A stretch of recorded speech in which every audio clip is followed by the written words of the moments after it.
পার্বত্য এলাকা বসবাসকারীদের জীবনমান উন্নয়নে বর্তমান সরকার এরই মধ্যে কাজ শুরু করেছে বলে জানিয়েছেন পার্বত্য মন্ত্রণালয়ের প্রতিমন্ত্রী ব্যারিস্টার মীর মোহাম্মদ হেলাল উদ্দিন। বৃহস্পতিবার 16 এপ্রিল বান্দরবানের সুয়ালেকের ম্রো কমপ্লেক্সে প্রধানমন্ত্রীর পক্ষে ক্রীড়া সামগ্রী বিতরণ অনুষ্ঠানে তিনি কথা বলেন। এ সময় তিনি আরও বলেন, পার্বত্য এলাকার বিভিন্ন সমস্যাসহ 12টি সম্প্রদায়ের জীবনযাত্রার মান উন্নয়ন, স্বাস্থ্যসেবা নিশ্চিত, সুপেয় পানির ব্যবস্থা এবং শিক্ষার আলো ছড়িয়ে দিতে ব্যাপক হারে কাজ শুরু হয়েছে।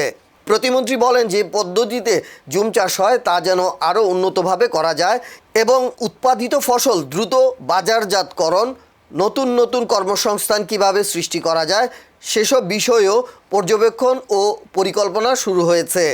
পরে প্রতিমন্ত্রী ম্রো কমপ্লেক্স বিদ্যালয়ের ছাত্রছাত্রীদের মাঝে বিভিন্ন খেলার সামগ্রী ও প্রয়াত প্রধানমন্ত্রী খালেদা জিয়ার রুহের মাগফেরাত কামনায় খাবার বিতরণ করেন।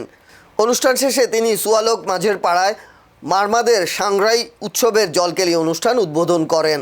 জীবনযাত্রার মান উন্নয়ন করা যায়। আমরা বিল্ডিং দালান রোড করে ফেললাম, কিন্তু মানুষের জীবনযাত্রার মান উন্নত হলো না, তাহলে এই চেষ্টাগুলো বৃথা হবে। তো আমাদের চেষ্টা হচ্ছে এই অঞ্চলে আপনি যে সমস্যাগুলোর কথা বললেন এগুলো সহ এই এলাকার এই 12টি সম্প্রদায়ের মানুষের জীবনযাত্রার মান যেন আমরা উন্নত করতে পারি, তাদেরকে যেন অর্থনৈতিক মুক্তি সহ শিক্ষার আলোয় আলোকিত করতে পারি, তাদের স্বাস্থ্যসেবা নিশ্চিত করতে পারি, সুপেয় পানির ব্যবস্থা করতে পারি। যেই পদ্ধতিতে ওনারা জুম চাষ করছে এখানে যেন আরও অ্যাডভান্স টেকনোলজি আমরা ওনাদেরকে দিতে পারি।